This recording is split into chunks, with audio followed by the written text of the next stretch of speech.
You're sitting at the kitchen table with your partner doing that thing couples do, where you stare at your bank account and try to figure out where all the money went. Between the two of you, you're pulling in $130,000 a year. That's more than your parents made combined, probably more than your grandparents could have imagined. You should be crushing it. Building wealth, taking vacations, feeling secure. Instead, you're stressed about whether you can afford new tires this month. You've got maybe 2 months of expenses saved up, and when the car needed an unexpected repair last week, it went on a credit card. Both of you work full-time, sometimes more. You're exhausted. You rarely see each other except for a few tired hours in the evening. And here's the really messed up part. You did everything right. You got the degrees, the careers, the house in a decent school district. You followed the script. So why does it feel like you're drowning? And today we're running the actual numbers on why 2 incomes leave you broker than 1. The math is going to make you angry. Back in 2003, a Harvard bankruptcy law professor named Elizabeth Warren, published research after analyzing over 2,000 families who had gone broke. What she found should have been front page news everywhere. These families weren't filing bankruptcy because they were irresponsible. They weren't buying jet skis and taking European vacations. Adjusted for inflation, the average family was spending 33% less on clothing than families in the 1970s, 23% less on food, and 51% less on appliances. They were more frugal than their parents' generation. Right, so where did all the money go? Warren discovered something that sounded completely backwards. Having 2 incomes didn't make families more financially secure, it made them more vulnerable. Families with 2 working parents were more likely to file for bankruptcy than single-income families, working twice as hard, bringing home 2 paychecks, doing everything the modern economy told you to do, and you end up more likely to lose everything. Here's the comparison that destroys the illusion. A single earner family in the early 1970s brought home about $42,450 in inflation-adjusted dollars. They spent roughly 54% on fixed costs. That left them with about $19,560 in discretionary income, room to breathe, room to save, room to handle an emergency. Now look at the early 2000s. A dual-earner family brings home $73,770. That's 75% more income. And they should be destroying it financially, right? Except their mortgage jumped 81%. Health insurance went up 74%. And suddenly they're paying for things that barely existed as major expenses before. $6,000 to $7,000 a year for childcare, another $8,000 for a second vehicle. Their tax rate climbed from 24% to 30%. After all those fixed obligations, that dual-income family making $31,000 more per year had roughly $1,500 less in discretionary income than the single-earner family from a generation before. More money coming in, less money left over. It's like getting a promotion and somehow ending up broker. And if you think that was bad in 2003, wait until you see what housing did to that equation. Let me introduce you to the Parkers. Sarah's in marketing making $68,000. Mike works in IT pulling in $75,000. Combined household income $143,000. Like, they're in their early 30s, been saving for years, and they're finally ready to buy their first house. They're looking at a standard 3-bedroom, 2-bath, and a decent school district. Nothing fancy. The house has builder-grade everything. The carpet is that generic beige that screams 2015, and the backyard is roughly the size of a parking space. The asking price? $485,000. In 1970, the national home price to income ratio was roughly 2.6. Buy a house for 2.5 years of household income. By 2025, that ratio hit 7.0. Your buying power didn't just get cut in half, it got decimated. And you're using 2 incomes to do it. In markets like San Jose, the ratio is over 12, San Francisco 10.5, Los Angeles nearly 11. These aren't penthouse apartments in Manhattan. This is where regular people with regular jobs are trying to live. Like, it became an arms race. Every family started showing up to open houses with 2 incomes. The family with 1 income couldn't compete. So now Two incomes became the minimum bid, not the advantage. Homes in the highest rated school districts now command a massive price premium over surrounding areas. In Southlake, Texas, for example, you're looking at a median home price of roughly $1.5 million inside the good school district versus about $550,000 just outside it. That's not a school district premium, that's a ransom payment. You're essentially paying an extra $1 million for the privilege of not having to pay for private school. The math doesn't math. To afford a median priced home in 2025, you need a household income of roughly $112,000 to $141,000. The median household income is $83,150, which means 74.9% of U.S. households is more than 100 million families cannot afford a median-priced new home. The median age of a first-time home buyer hits 40 years old. It used to be late 20s. People are spending their entire 30s saving for a down payment on a house their parents bought at 25. The Parkers eventually got their offer accepted. They put down 10%, which was $48,500 they scraped together over 6 years. Their mortgage payment is $3,180 a month. Add property taxes, insurance, and maintenance, and they're at about $4,200 monthly. That's 35% of their gross income going to housing. They tell themselves it's fine, it's temporary, they'll refinance when rates drop, they'll get raises, it'll get easier. Spoiler, it won't. But here's what nobody talks about. That $143,000 household income, it's not real. Let me show you where it actually goes. Our Sarah and Mike are about to find out what every dual income household discovers eventually. Fixed costs don't just add up, they multiply. Healthcare is where it starts. Their employer-sponsored family plan costs $26,993 per year in total premiums. Mike's company covers most of it, but they're still paying $570 a month out of pocket. Then there's the deductible, $3,000 per family. Then co-pays every time they actually use the insurance. Total annual healthcare spending, about $10,200. That's $850 a month before they've treated a single illness. Back in 1999, that total premium would have been about $5,791. It's nearly quintupled, while their salaries definitely haven't. And they're the lucky ones. They have employer coverage 3 consecutive years of 6% plus premium increases, and every HR email about benefits sounds like an apology letter. Then there's the stuff they don't warn you about. Property insurance jumped 8% this year, now running $292 a month. Auto insurance for 2 cars, $245 a month, up 46% since 2022. Car payments, because they both need reliable transportation to get to the jobs that pay for the cars, $680 a month combined. Gas, $320 a month. Groceries, because they're trying to eat relatively healthy and not die of processed food, $950 a month. Utilities, internet, phones, $380 a month. We're at $4,200 for housing, $850 for healthcare, $680 for cars, $245 for car insurance, $320 for gas, $292 for home insurance, $950 for groceries, $380 for utilities. That's $7,917 per month in fixed costs, and we haven't touched student loans, which are $520 a month, or the fact that they're humans who occasionally need clothing, haircuts, or to leave the house. They bring home about $8,900 per month after taxes. After fixed costs, they have $983 left, less than $1,000 for literally everything else in their lives. Retirement savings, emergency fund, medical copays, new tires when the check engine light comes on, that's all coming out of $983. And we still haven't added kids to this equation. This is what the 2-income trap actually looks like. It's not theoretical.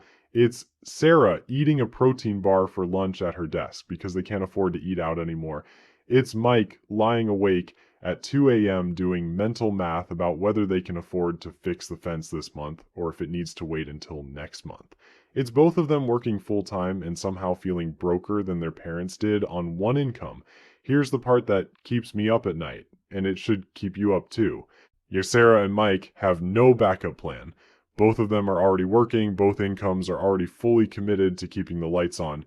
If either one of them loses their job, they don't lose 50% of their income, they lose their ability to function. The whole structure collapses. Back in the 1970s, when Sarah's mom was a stay-at-home parent, that arrangement functioned as financial insurance. If Sarah's dad lost his job, her mom could enter the workforce and bring in new income. They had a reserve they could activate. Sarah and Mike have already activated their reserve just to cover baseline expenses. There's nothing left to activate, and it gets worse. Having two workers in the labor force doubles their exposure to job loss, illness, or disruption. Two people who can get sick. Two people who can get laid off. And two people whose companies can relocate or restructure. When one earner in a dual income household loses their job, the family loses about 40 to 50% of income overnight. Unemployment insurance replaces only 37% of prior wages on average. In 33 states, unemployment benefits cover less than half of former earnings. Mike's company just announced layoffs. They're calling it restructuring. He's probably fine, but probably isn't certainty. If he loses that $75,000 salary, they lose the house. Not eventually. Within about 3 months, they have 2 months of expenses saved, and that's being generous.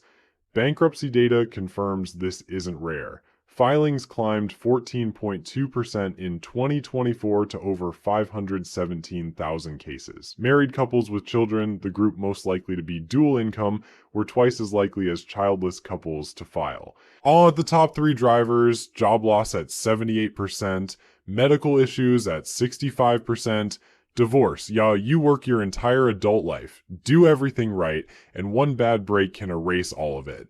Sarah's mom keeps asking when they're going to have kids. Sarah keeps deflecting. How do you explain to your mother that you can't afford children on $143,000 a year when she raised 3 kids on one income?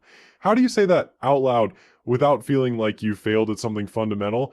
Now for the part where the math turns genuinely cruel. Let's run the actual numbers on what happens to Sarah's $68,000 salary after it goes through the gauntlet of taxes, childcare, commuting, and what financial planners call the exhaustion tax. Because when you see where the money actually goes, the whole illusion collapses. Sarah's $68,000 doesn't start at a 0 tax rate. It's taxed on top of Mike's $75,000, entering the tax code at the household's existing marginal rate.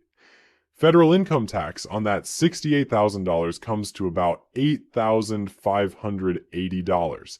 FICA takes $5,202. State income tax at 5% grabs $3,400. Total tax bite, $17,182. She's down to $50,818 before a single work-related expense.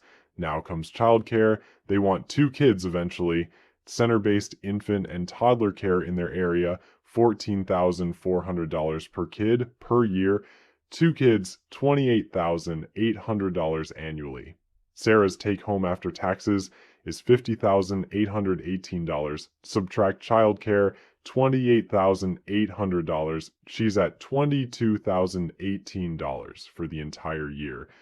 But we're not done. Sarah drives 35 minutes each way to work. That's an hour and 10 minutes a day, roughly 250 working days a year, about 290 hours annually in the car. At current gas prices and factoring in maintenance and depreciation, AAA puts her total driving cost at about 72 cents per mile. She's driving roughly 9,000 miles a year for work. That's $6,480 annually, down to $15,538. Then there's the exhaustion tax, and this is where it gets personal. Sarah and Mike are too tired to cook most nights. Between commuting, working, and just existing, they're ordering DoorDash 3 times a week. That's about $65 per order with fees and tip, $195 a week, $10,140 annually. They tell themselves they'll meal prep on Sundays. They never do. Someone has to clean the house because neither of them has energy after work. Bi-weekly cleaning service $4,200 annually. Pre-made salads from Whole Foods because they're trying to be healthy but don't have time to chop vegetables. Premium of about $2,000 annually over cooking from scratch. Added up. DoorDash, $10,140. Cleaning service, $4,200. Convenience food premium, $2,000. That's $16,340 in exhaustion spending. Sarah's $68,000 salary, after taxes of $17,182, childcare of $28,800, commuting of $6,480, and exhaustion spending of $16,340, nets negative $802. She's working full-time, missing her hypothetical kid's childhood, and the household is paying $300 a month for the privilege. Even if we cut the exhaustion spending in half, which is unrealistic for two full-time working parents with two young kids in 2025, Sarah's $68,000 salary nets roughly $7,800 annually. That's about $650 a month. That's $3.75 per hour for a college-educated professional with 8 years of experience. She'd make more working part-time at Costco. This is the two-income trap in its purest, most undeniable form. You're not building wealth, you're not getting ahead, you're running on a treadmill that's actively on fire and someone's charging you for the privilege. Mike's parents keep saying they're overthinking it. Just buy the house, have the kids, it'll work out. It worked out for them, right? Except Mike's dad bought a house on one income while his mom stayed home with 3 kids. That world doesn't exist anymore. Or does it? Here's the counterintuitive truth that a growing number of people are figuring out. The way out requires doing something that feels insane, deliberately leaving money on the table. While everyone else is bidding both incomes to win the housing wars and the school district arms race, you refuse to play. Structure all your essential expenses around one income. Treat the second income as entirely disposable, directed toward savings, debt elimination, and investment. Charles, let me introduce you to the Chens. David makes $82,000 as an accountant. Jennifer makes $61,000 as a project manager. Combined income, $143,000, basically identical to Sarah and Mike. But the Chens made a different choice. They bought a $280,000 house in a solid but not prestigious school district. It's 25 minutes further from downtown. The schools are rated 7 out of 10 instead of 9 out of 10. Their mortgage payment is $1,850 instead of $3,180. They drive 2012 Hondas that they bought in cash. No car payments. Total monthly fixed costs structured around David's $82,000 income, $4,100. Jennifer's entire $61,000 salary after taxes is about $45,000 take home. It goes straight to savings and investments. They maxed out both Roth IRAs, that's $14,000. They're putting $15,000 into 401s. The remaining $16,000 builds their emergency fund and goes into a taxable brokerage account. They've been doing this for 6 years. They now have $340,000 in investments and a fully paid off house. If Jennifer loses her job tomorrow, they're fine. The house payment, food, utilities, everything essential is covered by David's income. If David loses his job, Jennifer's income covers everything while he finds something new. They have options. Sarah and Mike have obligations. The math is compelling. At a 50% savings rate, which is what a dual-income household living on one paycheck effectively achieves, the standard retirement timeline compresses dramatically. A family spending $50,000 annually needs $1.25 million to reach financial independence. Saving $45,000 to $50,000 per year with normal market returns gets you there in 12 to 15 years. Not 40 years, not 30 years, 15 years. The practical strategies are straightforward. Automate the savings so the second income never hits your checking account. Use the 50-30-20 rule for raises, 50% to savings, 30% to lifestyle, 20% to taxes. This prevents lifestyle inflation from resetting your baseline every time you get a bump. Geographic arbitrage matters too. Remote work means you can earn San Francisco wages while living in Pittsburgh, where the price to income ratio is 3.2 instead of 12.2. But the core principle is simple. Never let your fixed costs require both paychecks. The moment you do, you've entered the trap. And getting out is exponentially harder than never getting in. The two income trap doesn't send you a warning letter. You won't wake up one day and realize you've been caught. It happens slowly. One reasonable decision at a time. You'll tour that house and think, we can make this work. Everyone else is doing it. You'll sign up for the daycare and think, it's temporary, just until they're in school. You'll finance the second car and think, we both need reliable transportation. You'll order DoorDash on a Wednesday night and think, we've had a long week, we deserve this. And 10 years later, you're Sarah and Mike, making $143,000, living paycheck to paycheck, wondering where it all went wrong, except nothing went wrong. The system worked exactly as designed. You played by the rules, did everything you were supposed to do, and the rules absorbed both your incomes before you could build anything that looked like wealth or security or options. The numbers are unambiguous, like a home price to income ratio that jumped from 2.0 to 7.0. Childcare that exceeds college tuition in 38 states. Healthcare premiums that quadrupled since 1999. A second income that can net as little as $3.77 per hour after all costs. This isn't a personal finance problem. It's a structural condition created by 3 decades of essential costs rising faster than any single paycheck can cover, compounded by a competitive dynamic where dual incomes became the minimum bid for middle-class life. The families feeling broke on $130,000 or $150,000 aren't bad with money. They're operating inside a system that absorbed their second income before they ever saw it. The escape route isn't mysterious. Never let your fixed costs require both paychecks. Drive the older car, live in the smaller house, skip the prestigious school district, and bank the difference. Every dollar you don't lock into fixed costs is a dollar that buys you options, flexibility, resilience. The two income trap won't announce itself. You'll sign the mortgage, enroll the kids, finance the cars, and one day you'll be sitting at your kitchen table wondering why you feel broke despite doing everything right. The only way out is seeing the trap before you're in it. And now you've seen it,